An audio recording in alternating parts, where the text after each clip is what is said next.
Hello all, in this video we'll be talking about some tips for making a CV, a resume, and how to improve it in the process. The first one is that it should have the basic categories. The first one is the most relevant one, your education. So the most significant points of your education, class 10, class 12th, and then your graduation, post-grad, anything else, so that chronologically arranged. The second point component, very important, is a work experience. Even if it is for any kind of where you have joined as a trainee or where you have volunteered yourself, it is important to have this section, so don't leave it blank. So this second section is very, very important. After that, the third important section is the skill set. So in this age of digital working and everything, there are various other skill sets other than knowing how to do things over the internet, over the laptop, over the computer. There are other skills as well, languages, coding languages, stuff like that, designing, web designing, so many other things. So what is your skill set? So that should be highlighted in your CV. And lastly, if there are any good works which were recognized, or if there are any awards for your work, that should also be mentioned. So these are essentially the four basic components which should be there and properly highlighted. The second tip is whatever you have written in your CV or resume, it should be you should be quite thorough with it, and because you can expect one or two questions on that. So every single keyword, every single word on your resume, you should know the details about it. Don't try to bluff or just write just for the sake of writing. It should be authentic, and you should be knowing every single minute detail about that.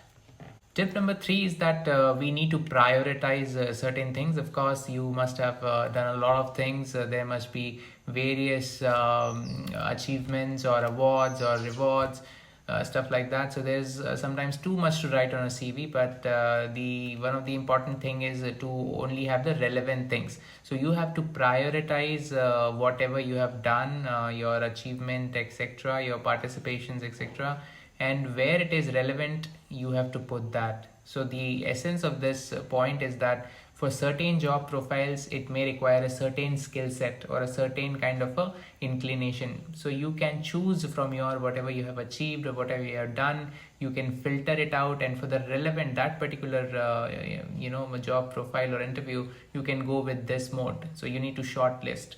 So ultimately, it is better to have a prioritized list, and whenever needed, it can be tweaked.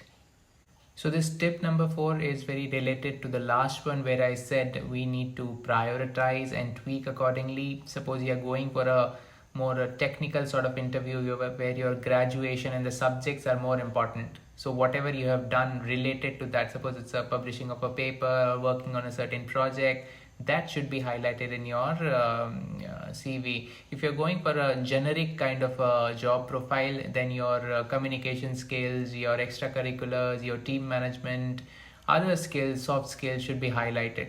So in a way, it depends on what you are applying for and what is the period of time for you are applying for. So all those things, you need to look at the job profile, what are they asking from the applicants, and then accordingly you need to tweak your CV. But by tweak, I mean you have to filter out certain things which might not be relevant in this case. And ultimately, the last tip is make it a very crisp, precise, and concise CV.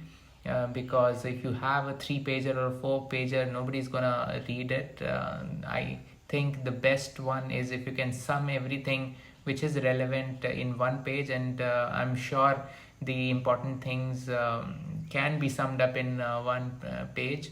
So design it in a way that it highlights all your milestones, all which are relevant to that particular job profile, all which are contemporary, all which are still relevant in all sense of the job profile. So if you follow these simple things, it will ensure that your CV, your resume gets a little updated, in the sense that it will be more precise and concise. It will highlight the important things. You will filter out the irrelevant part, and if it's a very to the point thing, then it will make a bigger impact, and it will be easier for you to answer everything relating to that in the personal interviews as well. So these tips were just to enhance your the way you have structured your CV, and I wish you all the best.